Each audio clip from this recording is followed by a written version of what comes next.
Welcome back to the Startup of Human Potential. We're your co-hosts, I'm Clifton, and I'm Victoria. and together we're Faces of the Future. Faces of the Future is a startup studio with a personal development platform at the intersection of consciousness, connection, innovation, and well-being. We're excited to have you join us on our show. And today we're joined by our lovely, incredible guest, Jeffrey Shub.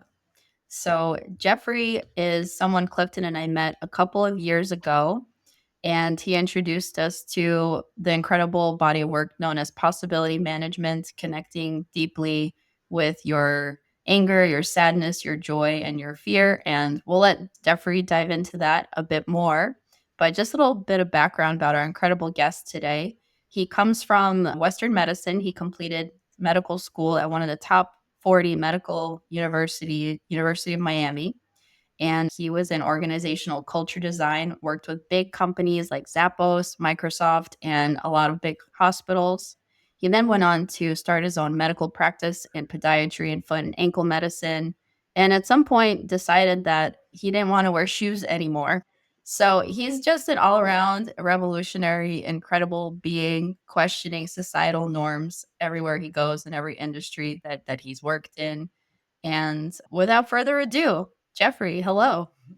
Hello, Victoria and Clifton. I like to start off in podcast saying thank you.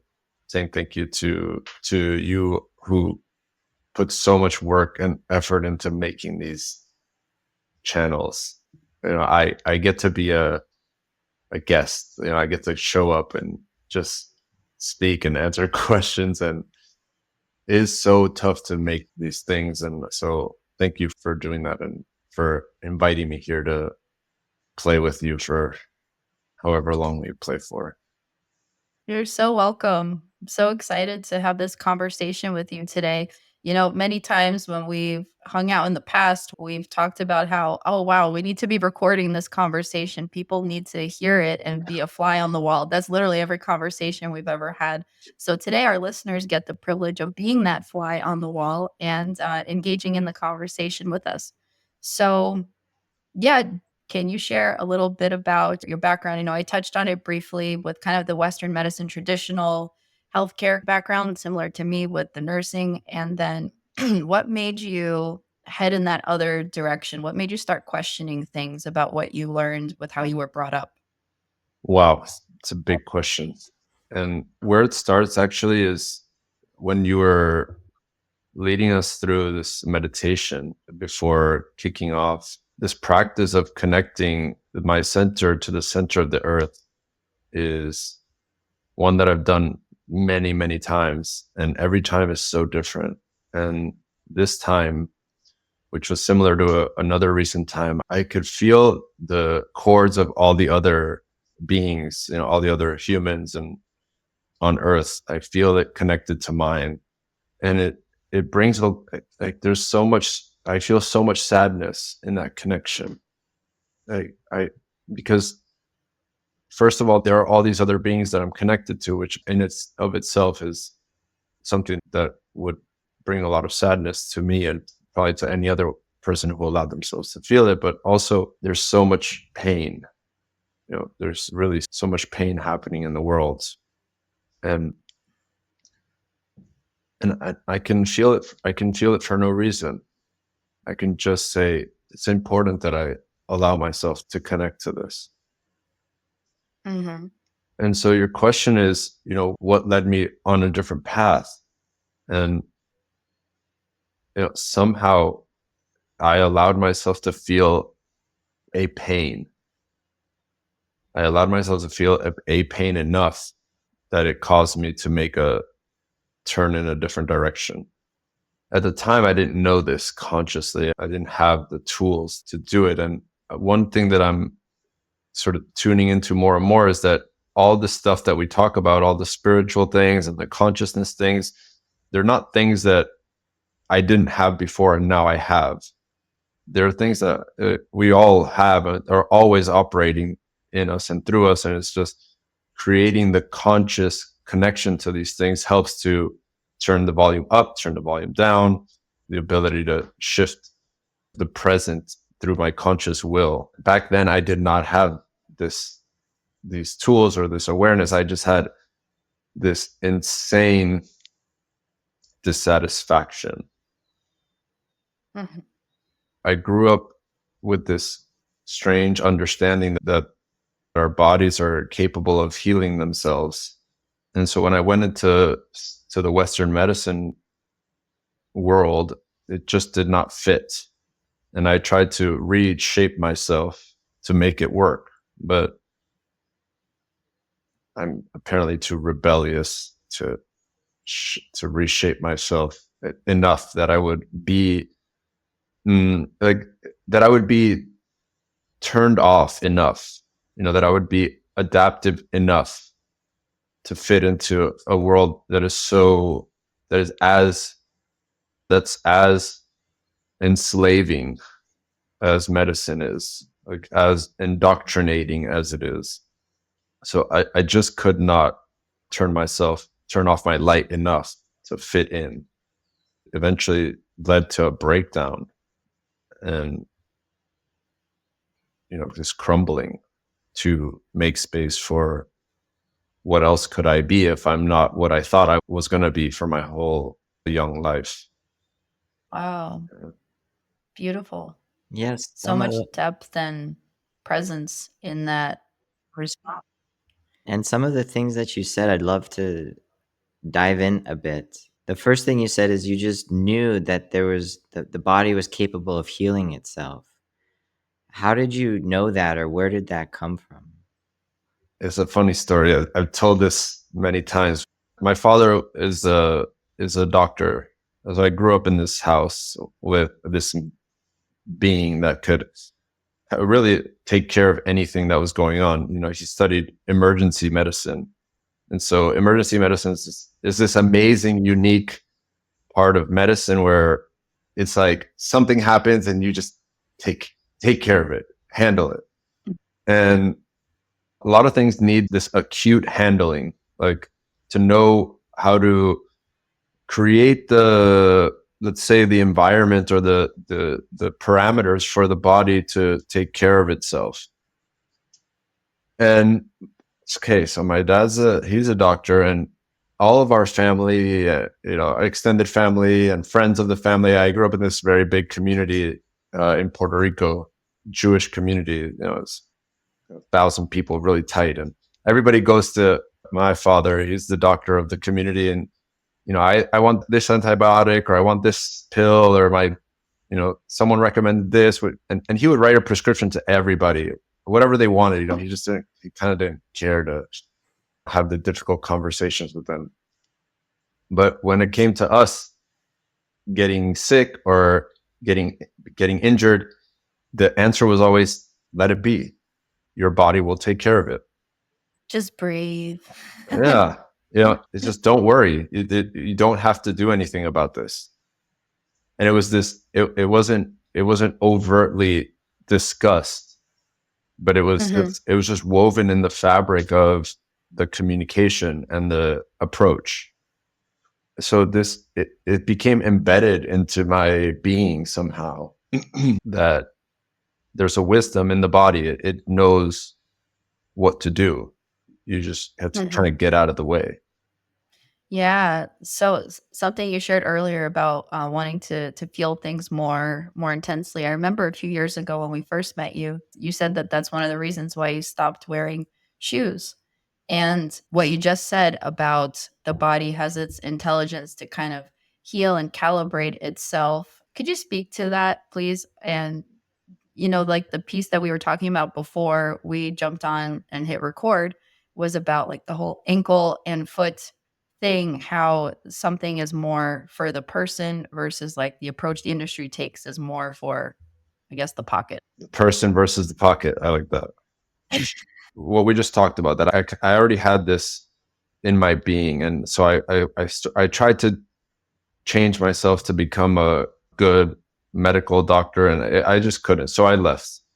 And then later on, after a couple of years, I was approached by a podiatrist. So he's a foot and ankle doctor specialist. And to start a podiatry group practice. And at the time, I still didn't know why, I didn't really know what I believed in. I didn't know what I was a stand for. So I was still trying to make it. I was still trying to be successful in the world. And I said, okay, I was working for this consulting business, and it was kind of chaotic, and I didn't know what was going on, and who wouldn't jump at an opportunity to start their own thing. So I went for it, and I'd done a lot of research in foot and ankle surgery and foot and ankle medicine. So I had that already in my repertoire. And you can even look up on Foot and Ankle International and find my name published in research papers. Oh. And for those who want the reputation. And and so anyway, I started this business, and with my partner, and I'm working on all of the business side. He's doing the clinical work, and I'm doing the HR and the branding and marketing and finances, and I'm teaching myself everything along the way. I'm getting an MBA on my own, by just reading. Okay, what do I need to solve? Here's a book. Read the book. Read the whatever I need to do. Start testing. Call somebody if I don't know. And at the same time, I got very curious about the clinical practices. Like, why would we do what we did for the patients? And as I started to unfold it more and ask some really dangerous questions, it started to unravel, like the whole fabric of the whole premise, all the assumptions, the foundation of why we do what we do. It all started to fall out from the bottom. It had no mass when I measured it against my understanding of what it means to be a human, or this like biological evolutionary system being. And for example, when a person is having a problem with their feet, most times a podiatrist will recommend getting a pair of orthotics, or like shoe inserts that will stabilize your foot. I wore them as a nurse sometimes in my nursing shoes because I was on my feet all day. Yes, and we can have a really big conversation about conventional footwear. That's a whole other topic. But the point is, when your feet are hurting, they give you an immobilization, an external stabilization device, which acutely works. In the short term, it works. You feel no more pain. You also you also feel no more pain. So you actually get no more inputs from this part of your body about what works and what doesn't work. You're basically numbing your foot, and you're externally supporting it, which means that your foot is just going to get worse over time. Anything in your body does when you support it extrinsically or externally. It's just, you start to become weaker. So I don't know if you ever read the book Anti-Fragile, but it was an incredible portrayal, or like, it's basically a new context. I have it on the bookshelf back there. Yeah. Yeah, it's one of my favorite books. It's so good. Yes. It creates a whole new context for humans to understand themselves. So when you understand that you actually are this thing that gets stronger when you get pushed, then if you apply that to any Western medical treatment, it just does not fit anymore. So the conversation about your health is actually a context conversation, like how to approach your health. It's a conversation about context, not about, should I do this or should I do that? Is it better if I do this, or is it better to do that? It's actually, if you can upgrade your context about what it means to be you as a human, then the decision-making process becomes obvious. So reading Anti-Fragile is a great way to upgrade your context. And by context, you mean kind of the zoomed out lens, like the meta narrative that you work with in your definition. Is that Exactly. what? Like the thoughtware, it's a thoughtware Mm-hmm. upgrade, like what you thinking with. Mm-hmm. So you have thoughts, you have all these thoughts all the time, and your thoughts come from something deeper, which is what you used to think with. One common pitfall in business is we have a problem. Like there's this thing and we have to solve it. Problem with it is that there's no we in responsibility. You cannot apply responsibility to a we, because as most people probably have experienced, when you say we have to do this, who does it? Nobody. So to assign problems to groups of people just doesn't work. So an upgrade in thoughtware would be, it's called problem ownership. Whose problem Mm-hmm. is it? And that's an example. So if I move through the world with this deep understanding that a problem is either mine or yours, Mm-hmm. or or there is no problem, which is an incredibly challenging category for people to fall into somehow, to consider that there is no problem, then the world looks different all of a sudden, and the thoughts that I'm capable of having are now different. What's an example of that? Like, if you have no problem, how does that shift someone's thought process when an event occurs? What a great question. Just before this call recording, this conversation, I was in a space with another man, and we were working on taking back expectations that we've been carrying with us. And he was helping me discover my expectations, and I discovered this expectation I didn't realize I had, which is, so I'm waiting for someone to approve of me. I move through the world and I take actions waiting for, in the light of, will somebody approve of this? Or I must do this so that somebody approves of me, which basically is like I'm living in this problem-based environment. Like I need approval in order to be okay, meaning I'm not okay and I need this approval. So everything is about trying to sort of catch up. And that means that I cannot really access this reality where I'm just creating because I love it, or I'm just creating because I want to have fun. I'm creating because my being is turned on about Mm-hmm. a project. Yeah, as you were saying problem ownership before, I couldn't help but think solution ownership. And solution kind of comes from that place of inspiration. It's like, oh, I'm inspired to create something. So then I take responsibility for going to do it, to make it happen, to bring it to fruition. Yes. Makes How does sense. that sort of adjust? I know you had your self-taught MBA by great authors, book by book, but how does that framework sort of interface with the traditional way that business has been taught, right? Like they teach, have a team and then delegate, and but really in this world that we're seeing right now, especially with mental health challenges in the workplace, how do you take what you just explained and integrate that into a business environment? Oh man. So we have to go one step at a time.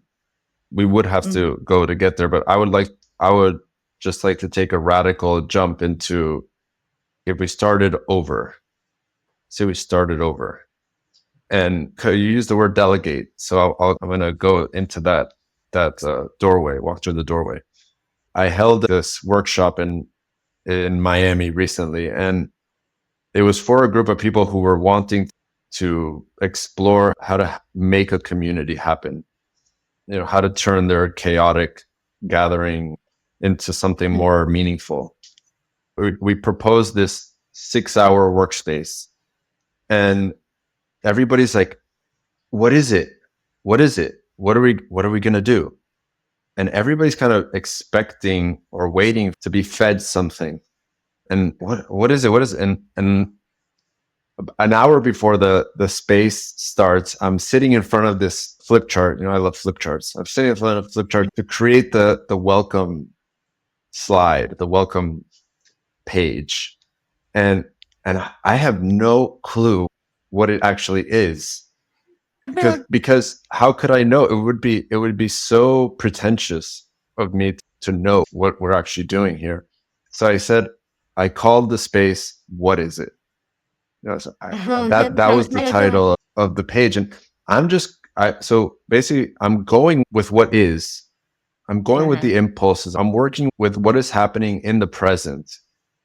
Everybody's waiting for me to tell them. So there's already something unfolding there. That's part of the larger culture that most of us inhabit, which I use the term modern culture, which means, this consumerist, hierarchical sort of. If you live in a city, it's basically the culture of any city, big city, which is, someone has the answer and I'm going to get it from them.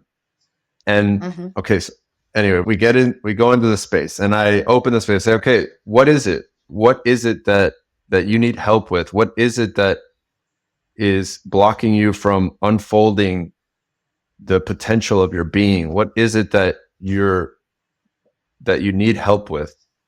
And the first impulse was, I don't know how to delegate. I need help delegating. So I said, okay, I'm standing in front of the flip chart. I take the markers and I hand him the markers and I go, get up there. Let's figure this out.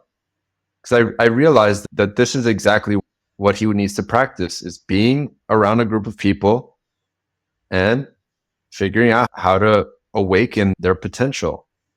He didn't know that yet. I had already figured this out. But so he's standing there and he first had to get in front of the group and become vulnerable. He had to say, I need help, which is already a huge step for so many people. So I need help.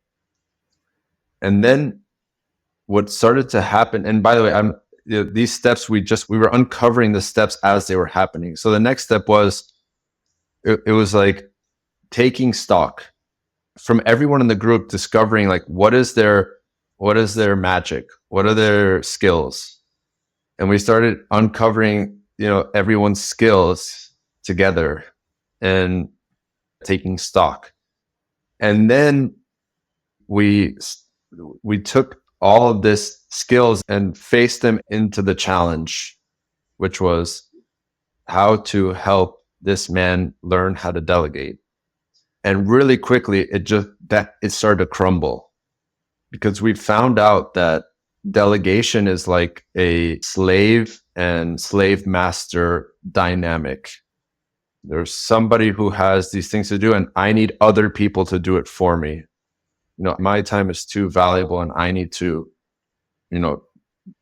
delegate, to push it off to other people. That crumbled completely. And then we're left with the question of, okay, what is it that we're really trying to do here? What is it you really want? And then we asked him the question, okay, what do you really want? And we were trying to get to the bottom of it. And finally, we got to the new title, which was How to Create Inspired Collaboration.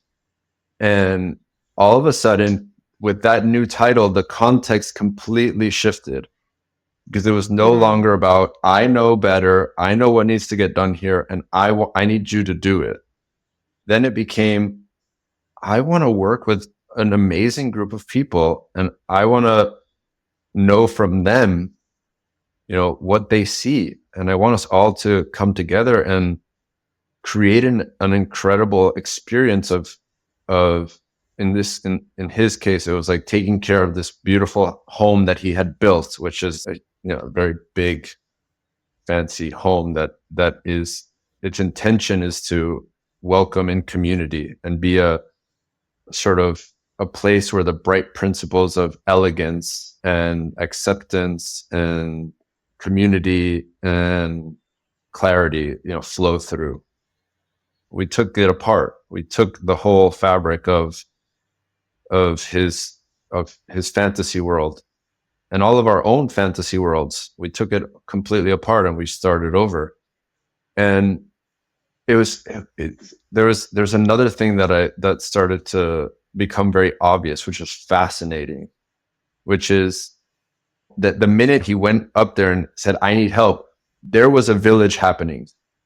Everybody was tuned in. Everybody was we're all working together in a direction, supporting this man with his challenge, with his problem, process, whatever you want to call it.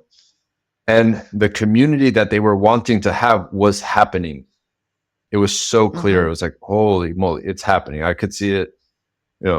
This is very meta thing. So we were taking stock of our own skills. And one of my skills is having the meta perspective. Later on, we rolled into a different space and another person in the group was trying to get from the group of people what they wanted from a community. Mm. Trying to, and it became this gremlin argument.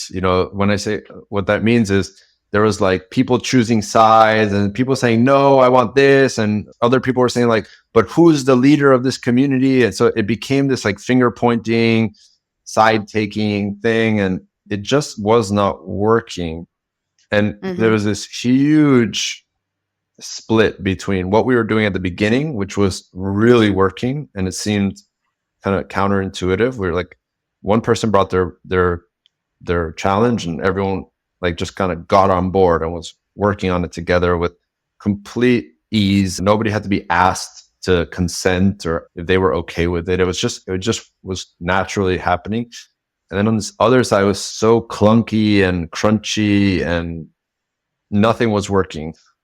I have this, I'm still carrying this with me about how can we apply this to create a new model of what's commonly called business.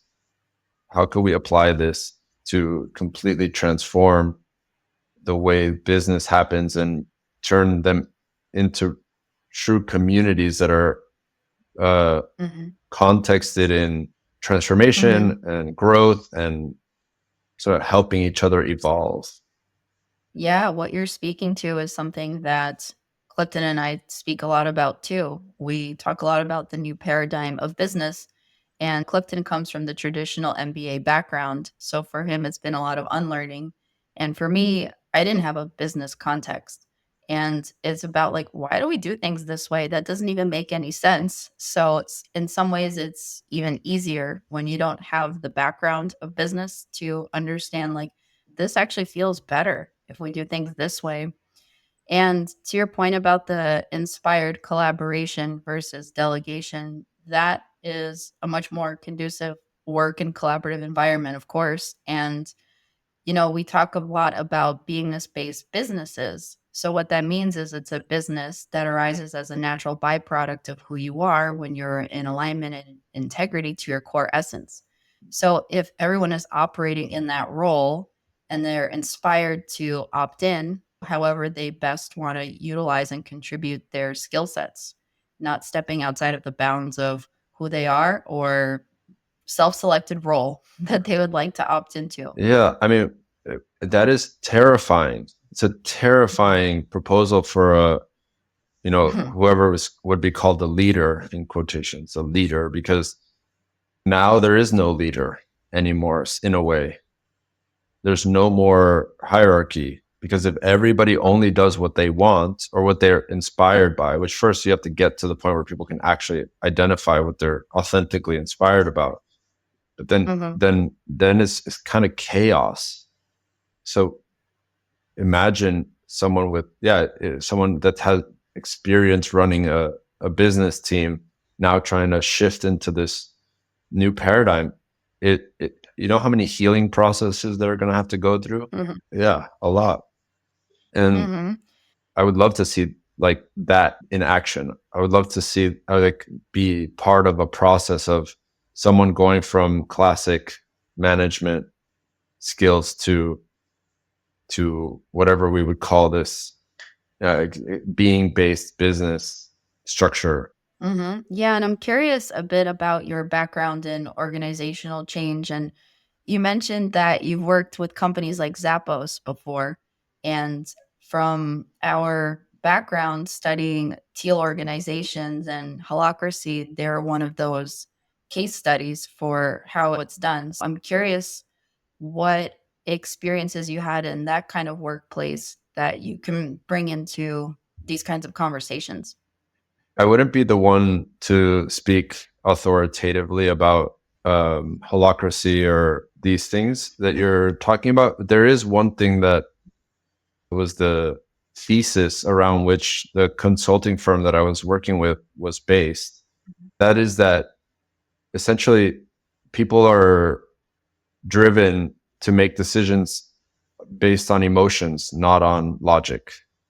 Enough, I then followed that rabbit hole all the way down to find out what is the emotional body really about and how does it work and all of this. But if you first have to understand it yourself, like you have to, in order for this to make any sense or for you to be able to play with this thesis, you'd have to go into your own emotional world first and learn how to navigate your own emotional worlds. Because this consulting firm, he had this thesis, but he didn't have really the tools or the experience to know how does the emotional body actually work and how do we play with it. What the consulting firm did was a lot of mimetic engineering. Oh boy, big word. What is one Yeah, I engineering? know. It's a big word. So mimetics is the study of culture, essentially. So a meme is a unit of a culture, just like a gene is a unit of your genetic makeup. So you can equate genetics to mimetics and gene to meme. Yeah, and spiral dynamics, the different memes of each color. Okay, got it. I didn't know that's where that came from. Thank you for going into it. Yeah, so it's I think it's Richard Dawkins that worked on this concept of mimetics. But the mimetic engineering is how you play with the memes of a culture. In order to change anything, you have to shift the mimetics. We talked about thoughtware. If you change the thoughtware, you can change. Only then can you change your thoughts, is through your thoughtware. So the thoughtware can exist in the set of memes that make up the possibility of thoughts. And, having problem ownership is a collection of different memes that you have to sort of program into your software. So would it be safe to say it's similar to limiting beliefs or beliefs that you have programmed in your subconscious or identity constructs of who you are and how things operate in the world? Like on a societal level. Usually beliefs are a collection of memes. So it's a little more complex than just one meme. It's already built out of a few of them. Kind of entangled beliefs and more like on a societal level is also what you're saying. So they exist personally, interpersonally, and also culturally. So the way you interact with one person is completely different than the way you interact with another person. Like I just found this out. It was an amazing discovery that I made. I love sharing about what's going on with my life. I love unpacking and opening up how I'm feeling, what I'm discovering. And then the other day, my mother sends me a text. Hey, God, how are you? I haven't heard from you in so long. And when I tried to respond to the message, I just went completely blank. Like it's as if nothing was going on with my life. All I could say was, everything's good. I'm okay. And as I started to dig in deeper, I realized that growing up, I was so afraid of her judgment, of her not being okay with the things that I was thinking about or doing, that were taboo things. And so I sort of installed this program in myself that whenever she asked me how I'm doing or what am I up to, I just say, nothing, I'm good. Crazy. So that interpersonal meme is what you're saying. Yeah, there are probably a few in there. One would be something like, I need to be careful what I say to her. Yeah, Clifton and I speak to that principle as well. We look at it from the context of the morphic field. Mhm. Like an individual has their morphic field, then Clifton and I have a morphic field. And then when Clifton, Jeffrey, and I sit down in a conversation, that's another morphic field. And any person that you engage with, anything that you relate to or have a relationship with is a morphic field. And there's interpersonal or interrelational dynamics. And we use the terminology code the container, code our identity. And that gets to that mnemonic functionality. And then we've embodied a series of those codes or memes into a component of people's identities if they wish to embrace it or not, which is the coding the term quantumpreneur, right? Are you a quantumpreneur? You know, your whole identity isn't just a quantumpreneur, but it's a packet of these codes that revealed themselves emergently through the process. And I love what you were sharing about having a workshop and not knowing where to begin, because that's exactly how our program started. We had our very first client come over, and Yeah. an hour before, what are we gonna do? We don't know. And then all of a sudden, around like 25 minutes, it all just started coming, and we're like typing furiously as he's entering the door. Oh, okay, this is what we're gonna do, and that's been the process every single time. It's pretty interesting for us, and it's almost a new way of operating that requires, at least for me, a significant amount of trust, presence, and appreciation for the Mhm. messiness of creativity, and also the magic that transcends logic or reason, Mhm. or the desire to really have things structured. It was very unsettling for me, especially in the beginning, for someone who appreciates certainty. I'm like, "What are we gonna do?" And then it happens enough times and it's worked out favorably where just being in that present moment and creating through what we call emergent realizations, wherein you're just like, "What is it?" And then what is it is like, "What's alive in this moment?" Yeah. And it always works out. So I've learned so much about trust and surrendering into that process. That fear that you're talking about, that fear of like, what are we gonna do? What are we gonna? It's so important because it Mhm. is the energy of being present. If I'm not with that fear, then I'm just gonna, I just sit back and I just like, okay, whatever, and then I just get And you lazy. don't care. Yeah. And instead, I noticed that it's not like, oh, well, I don't know what this workshop's going to be about, and I'm sure we'll figure it out when we get there. No, the fear that I'm feeling about not knowing keeps me really, it's like sharp. It keeps me sharp in each moment that as I'm leading up to the workshop, I'm like noticing the connection Mhm. points. I'm seeing the unseen, and connections are happening, and everything's kind of leading up. So it's this. I think one of you might have been the one that told me about this, but this theory that the future actually creates the present. Mhm. So I created this workshop that's going to happen over there in the future, and so my present is now changing because it's preparing me. The future is preparing me to meet it over there in this thing that I declared is going to happen. Yes. Yeah, we do that. One of the exercises is a painted picture exercise where you actually pull from the field of your creative intuition or freehand draw some time stamped vision of the Mhm. future, and it at some point occurs. And when we've done it, there's just moments where you're not expecting it, and it's not exactly like in 3 months exactly this is where I'll be, but in maybe like a month or two, you're like, oh, this is that vision that I Right. drew. And we use a lot of that principles in this.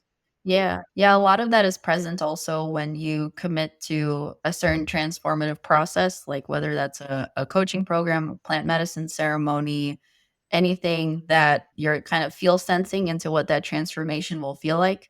You start receiving parts of it, like when you sign the contract or send the payment before you even taken any of the medicine, done any of the coaching sessions, it's with you. It is a real skill to develop, to be able to kind of shrink the now and the here so Mhm. much that you can see what is it that the person really needs, because So often people come in with, oh, I want to work on this or I want to work on that. And they have there's already this whole preconceived idea of what the transformation is going to look like and who I'll be when this is over. And anyone who's done transformation that's listening to this, they can attest that 99.9% of the time, the future or the future state looks nothing like what you thought it was going to look like. The shift that was needed was so simple. Usually it was like so simple and so obvious looking back, but I could not see it. I could not see it. And so for me, a skilled space holder can just catch the now moment and feed it back to say, look, this is what you're doing right now. Do you notice that you just did this? Did you notice this? And it's like the system starts recalibrating itself by getting this feedback. I love this process because all I have to do is prepare myself for presence. So just getting into that state where you can be present. And then also have the skills to like say what I need to say. Because one thing is to notice something, the other skill is to like say, hold on a second. Right. Say stop, right? That comes from my conscious anger. Stop. Did you notice that you just did this? And have the confidence to say it, right? Like these are called parallel skills that I need to have strongly developed to be a great space holder. Beautiful. And from a quantum perspective, how we've explained it is it's the observer effect. There's something that's occurring that's a wave in someone's reality that they're unaware of, but they need an observer to identify it. And once they identify it, they collapse it from a wave to a particle. And now that you have a particle, you can start to adjust that in the 3D. Yeah. You touched on something a few times throughout this recording, Jeffrey. You mentioned conscious anger, and before that, you mentioned fear as being part of the creation process. Can you talk about these tools, how you use these feelings or emotions, discerning what feeling versus emotion is, and how you can consciously use them to create the reality you want to create for yourself, right? So we often look at a lot of these feeling states as negative: anger, fear, sad. Like, no one wants to feel sad, right? So how has that been transmuted in the body work that you do? Oh God, I had this experience of a lot of fear when you said that. So you just swung this door open has so much. It's like opening that closet, in the house that has all the things in it. Okay, we gotta piece through it little by little. And this conversation about the emotional body, I'll say it's about the emotional body. Where it starts is whether you like it or not, your emotional body is always doing things. It's always in action. So I work with a map of we'll start with 4 bodies just to keep it simple. It's not a true map. It's just a useful map. And, you have the physical body that's all this. You have the mental body that thinks and that learns and processes information, emotional body that feels and expresses feelings.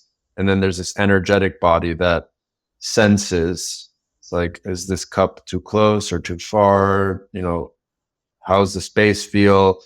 It's also connected to sacredness and, sacred places and objects, so like sensing. And I don't say feeling because feeling is for there's specific words that I use to describe the connection to these different bodies. So if I say feeling, then it's about my emotional body. If I say sensing, then it's more of my energetic body.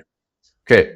So I think everybody who's listening to this podcast already understands that the world's actually happening on the energetic level. The world's actually happening, like what Clifton, you said about waves and particles, it's energy. And the energetic realm is really hard to tap into. Just some people can do it. It's a really tough skill.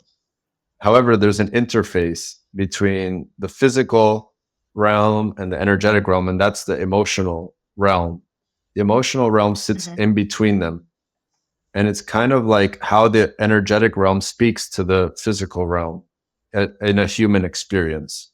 So you feel things, and the feelings are actually, it's like the residue or the something shakes in the energetic field.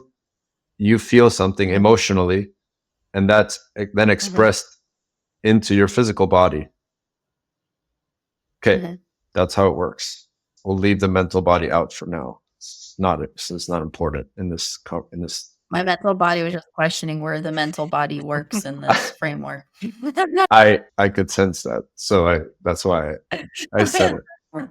So that's a great example right there. Like, I felt fear that the mental body was being left out, so I spoke into it of why I'm not mentioning it, to create resonance or leveling the field here. That's the example. That's one example. So, okay, energetic speaks through the emotional. It's like I call it like the remote control. Like, you're playing a video game, the energetic is Mhm. you. That's the player. And there's this control that then affects the screen, the things that are happening on the screen. So at every moment, everything's happening on all the levels at the same time. What does that mean? So the emotional body has these four primary colors, like these four sort of territories of expression that can mix together, and they can combine in different ways to form other more complex feelings or emotions. And those are like, anger, fear, sadness, and joy. This map of four feelings was created by a woman in the 1970s named Valerie Langford, who was a transactional analysis practitioner. And the story is that she was committed to a psychiatric hospital, and nobody could figure out how to help her after trying and trying. One wise therapist told her to try to map it out herself, try to figure out what's Mhm. going on. And so she came up with this.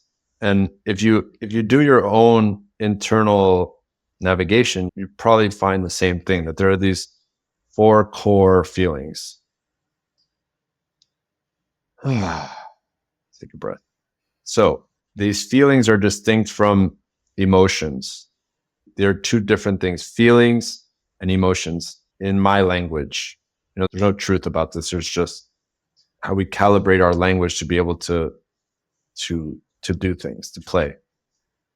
The feelings are the impulses that are this, what we talked about, the energetic field is moving, your emotional body starts to make feelings, and then it goes into your physical body. These are like the right now things, like, wait, the cake's in the oven and I think it's ready. Sophia, I should go check it. Or I haven't drank water all day. I'm thirsty. So grab the water.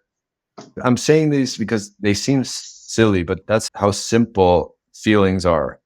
They're really simple stuff about Mhm. how to take care of yourself, how to take care of your immediate environment, and also they get much bigger, which is how to care for Gaia, how to care for Earth.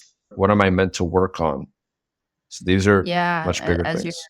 bringing as you're bringing it more macro, usually I feel the impacts of different astrological events like eclipses a few days before it happens. So from what you're saying in your framework, I'm sensing the energetics of it. I'm feeling it in my body. Well, feeling it first, and then in my body, I'm like, oh wow. Yeah. And then the actual event happens and it's much less intense than a few days before for me. So talking back into what Clifton mentioned earlier about how you feel into the future possibility ahead of time. So feeling into the transformation that an eclipse or an astrological event can create. So you probably have seen this, and I'm just speaking out loud to get your sort of your sense of it. Is it's much more sort of useful for people to describe how they want to feel in the future Mhm. state than what's the material expression of this future state. Is that true? Yes. Yeah, because you're getting closer to the energetic field when you're talking about feelings than when you're, oh, I'm Mm-hmm. going to have $1 million in my bank account, and I'm going to have a blue house with a red door. Yes. Mm-hmm. So getting more and more into the subtle layers of Mm-hmm. reality tends to have much more consequence on reality. Yeah, for sure. So, what is the conscious version of those four primary color emotions that you mentioned earlier? First, what is consciousness? Consciousness is that I am connected to the the bigger purpose of all this. So I like to Mm-hmm. define this because for me it's very important to define what consciousness means. Consciousness means I am a servant of the archetypal forces that flow through me. Meaning the difference between conscious and unconscious is not I'm aware or unaware. The difference between conscious and unconscious is I serve the principles of light. Conscious means that Mm-hmm. I serve the light. I serve the unified field. I'm serving something that has like a real purpose.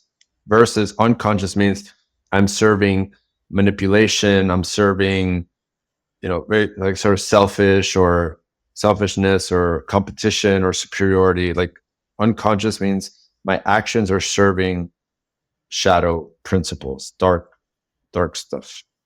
Versus my actions are serving love, connection, transformation, healing, these different things.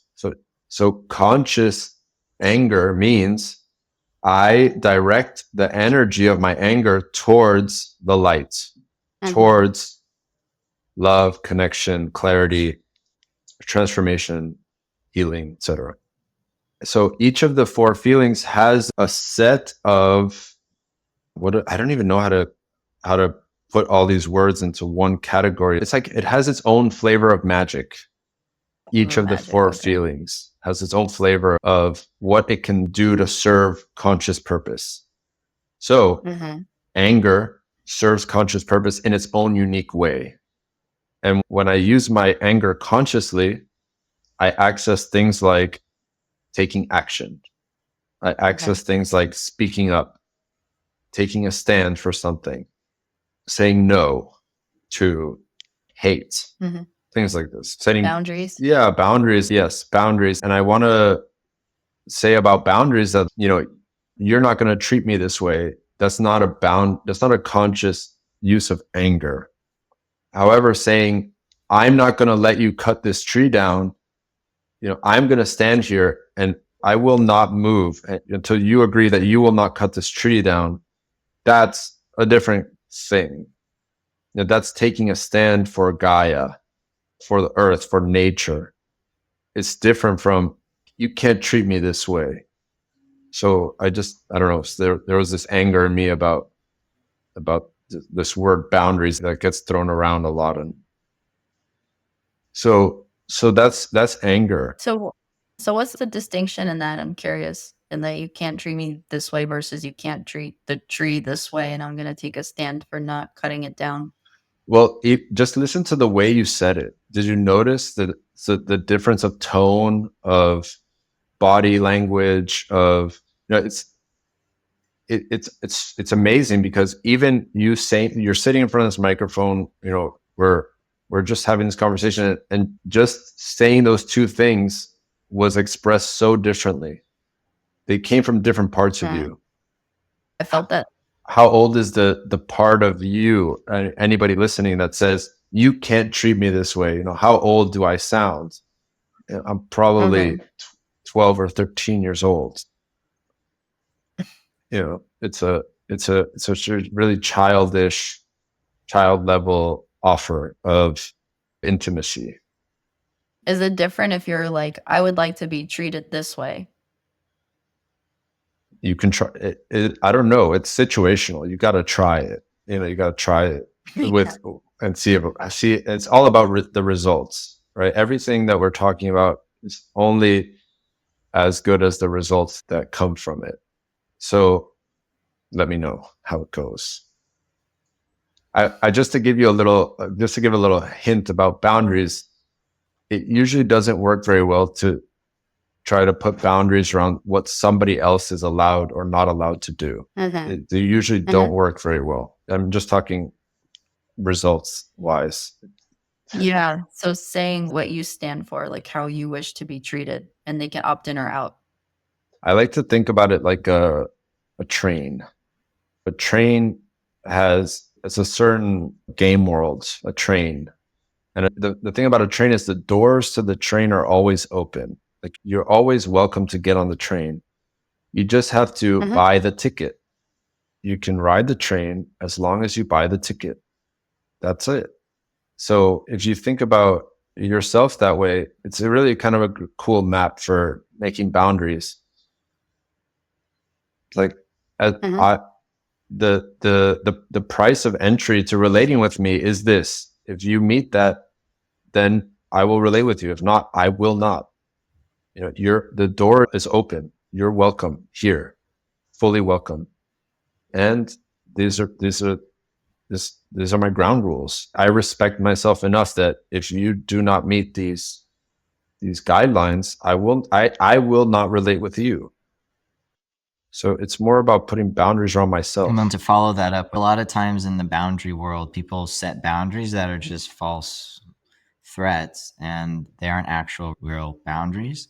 That, from my experience, they're meant to try to adjust a person's behavior. And if that person doesn't abide by that desire for adjustment, or I'll call it manipulation, then it's on the other person who set that boundary to now take the action to enforce and demonstrate to the universe that it actually is a boundary, not just a self-defense reaction to what's going on, but a true embodied boundary. Yeah. So in the train metaphor, you know, if you've ever ridden in a train, you know that you actually can get on the train without a ticket. And there are people on the train who enforce the rule that you need a ticket. So a lot of times, if the train company has not hired the proper checkers, then people can get away with it. So there's the metaphor. I don't want to go too deep into it, but you need to have the self-respect to keep your boundaries. You know, it's one thing is setting a boundary, which is actually quite an easy thing to do. Oh, I want to be treated this way, or I want this. But to actually hold your boundary, that takes real, takes self-respect and honor and integrity. And all of these come from your anger. All of these principles come from your conscious anger.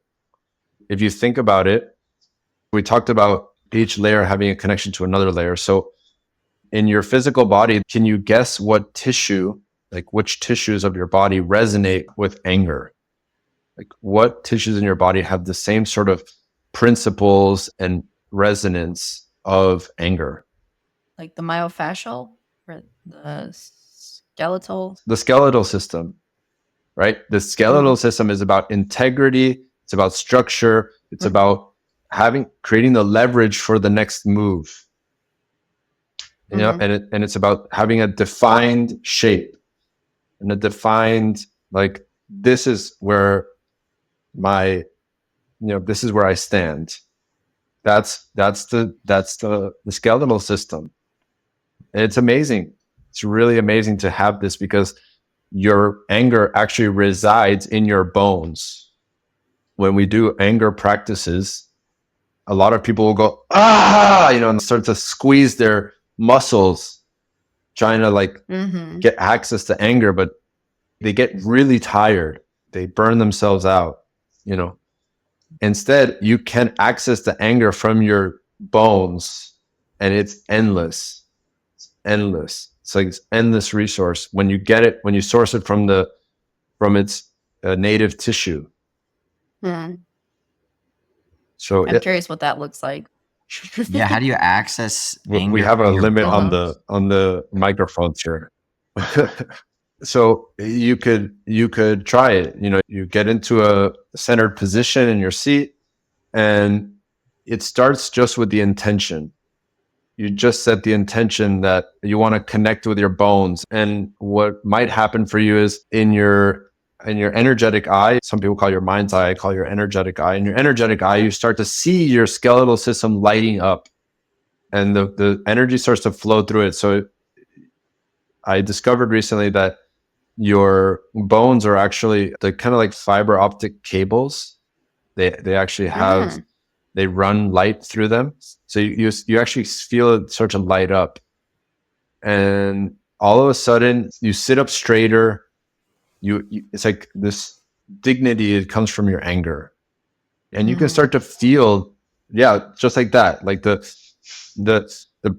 breath starts to get strong and come from your nose, and you're already starting to build this sort of intensity of I'm here, I'm with me. Anger helps you draw your energy into yourself, to keep your authority in Mm. yourself, just like that. That's already your anger. You did not use any muscles to do that. Mm. Interesting. Where did you learn this, or how did you discover this? It's, you know, in the world of possibility management, which is this global, organic, decentralized game world. You know, people are just researching. People are researching, and there's this whole group of practitioners called feelings practitioners. And for the past 15 years or so, they've been researching the connection between the emotional body and the physical body, and trying to Mm. find space opportunities for healing the physical body through this study. So we go to trainings and we experientially discover this stuff. You know, no, it's not like they just, okay, that's that, and that's how this is how it goes. No, you actually experience it yourself. So we can try the next one. This may be a little bit more Mm. challenging. This is the next body layer. So actually, I'll go to the third body layer because somehow it's more the gap's a little smaller. But what is the tissue that resonates with your fear? You know, if you think about fear and its magic and what it offers, what tissues in your body connect to the fear?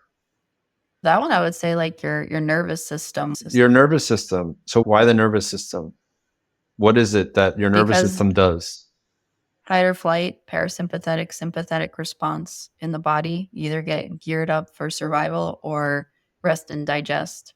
Yeah, you're also tap into like kundalini energy, like energy that flows into your body. It kind of taxes the nervous system and you have to like calibrate to retain that, to hold that energy in your body.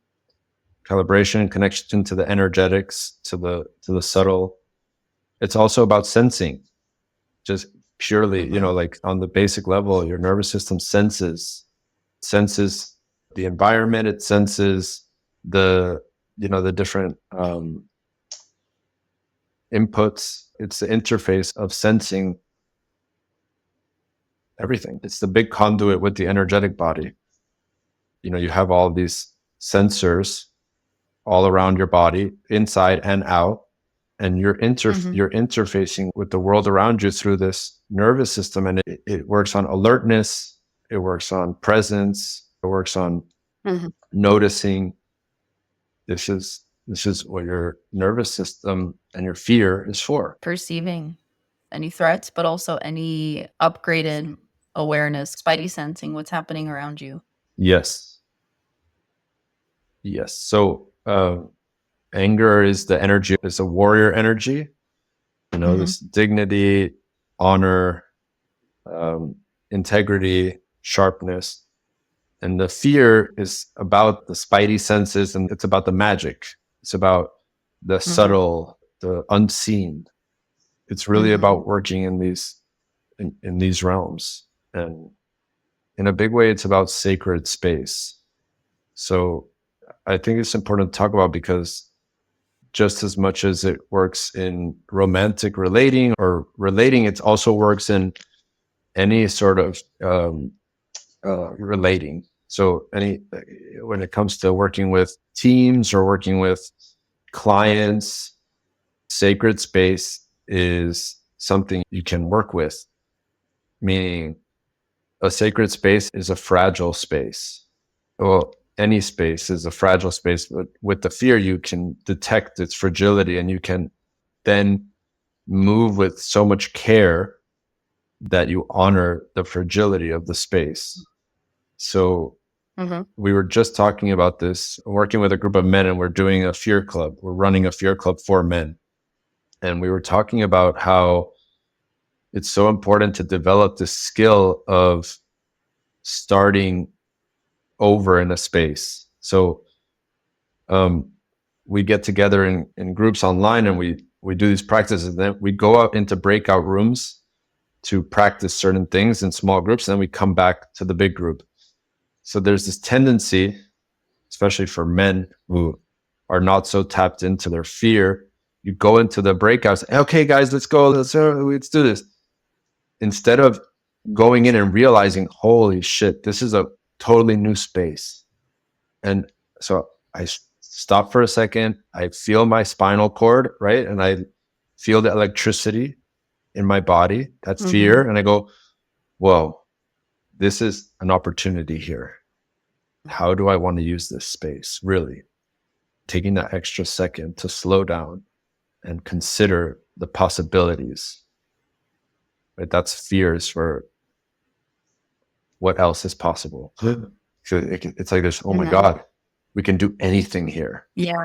You know, the podcast is about to start. Oh my God, we could talk about anything. I was going to say, it's kind of like also when you get a chill when someone shares something really profound, or when the hair on your body stands up because it's so, oh, that's juicy. There's something big here. That's huge. So to tie this all together, maybe we'll leave a cliffhanger on the other two of the primary emotions where they reside. But where do we, what is pain then, right? Because you started talking about feet shutting off the ability to receive that pain, which is usually a motivator to adjust something. So you're numbing yourself when you do that approach. How do you consciously use pain, or how do you interpret pain? Wow, what a great way to tie this whole thing together. Is okay, going back to the physical, emotional, energetic. When you experience physical pain in the body, there's a connection to the emotional body. There's a feeling. Anger. There are 4 types of pain: anger, fear, sadness, joy. So they're all pain. They're all a form of pain, meaning a sensation that is signaling a need for something to happen. And on the energetic, it's something's happening. Something is happening. So it in the modern culture, mimetic structure, pain is bad. You don't want it. You want to get rid of it. The modern medical world is built on just that meme. You know, painkillers. You know, it's all about getting you out of pain so you can be okay. What does it mean to be okay? It means being numb, being free of feelings, free of pain, free of feelings. Pain is just that. It's just pain. And it is working on the different body layers to give you information about what to do next. You said it really well, Victoria, that you didn't come from the business background, so you had a lot more range of sort of possibilities when it came to how you did things, because you had no previous conditioning.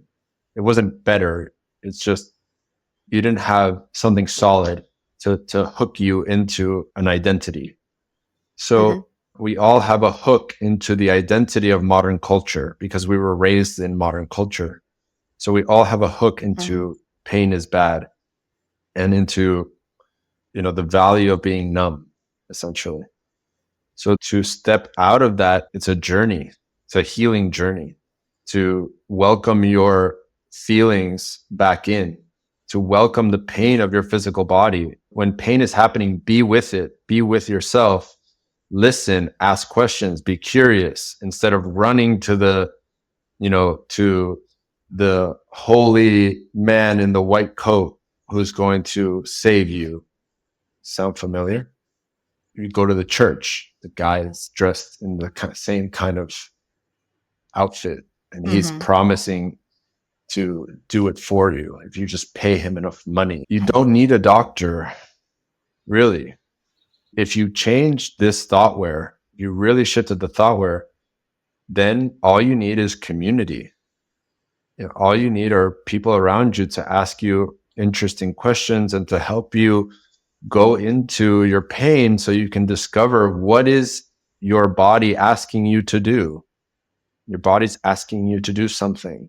It's inviting you to take a new action, shift some belief, some where you did not honor yourself in the past, and rejigger that